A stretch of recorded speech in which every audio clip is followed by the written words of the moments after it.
13 মে তাৰিখে তো ৰাভা সমাজ কাউন্সিলৰ সৰকাৰিভাবে কুসংস্কাৰ আৰ অন্ধবিশ্বাস বিৰোধী দিবস হিসেবে আমি উদযাপন কৰিম ইতিমধ্যে আমি সিদ্ধান্ত আমি গ্ৰহণ কৰিছো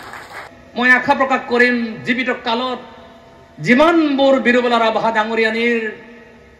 তেওঁৰ চহী সেই বেংকৰ চেক তেওঁৰ যি পেডত ব্লেংক চহী লৈ থৈ আছে বাস্তৱ মই কথাখিনি কৈ আছো প্লিজ সাৰেন্ডাৰ কৰক ঘূৰাই দিয়ক সেই চেকসমূহ যাতে ইউজ নকৰে তাৰ কাৰণে মোৰ অনুৰোধ থাকিল এই ৰাজহুৱা শ্ৰদ্ধাঞ্জলি অনুষ্ঠানৰ পৰা মোৰ আহ্বান থাকিল আৰু তেখেতৰ ঠাইটো সিলেকশন আমি কৰিম আৰু তেখেতৰ প্ৰতিমাৰ ব্ৰঞ্জৰ প্ৰতিমূৰ্তি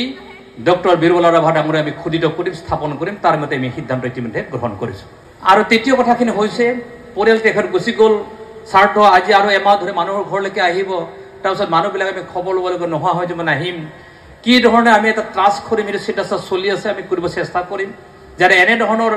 যিসকল মানুহে এনে ধৰণৰ দুখিত হয় যিসকল ভুক্তভোগী হয় তেখেতসকলক সহায় কৰিব যে তাৰ এক চিন্তা চলি আছে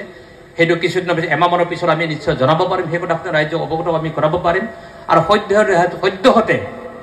যাতে পৰিয়ালটো অকণমান চলিব পাৰে তাৰ কাৰণে সেইকাৰণে আজি আমি কিছু সময়ৰ পিছত আমি দি যাম সেইকাৰণে পৰিয়ালৰ নামত আজি আমি ৰাভা সমাজ কাউন্সিল পৰিয়ালটো চলিবৰ কাৰণে আজি সদ্যহতে আমি 1 লাখ টাকা আৰ্থিক সাহায্য আমি প্ৰদান কৰিম তেখেতসকলৰ পৰিয়ালক আমি প্ৰদান কৰিম এইখিনি আমাৰ ৰাভা সমাজ কাউন্সিলৰ সিদ্ধান্ত আছিল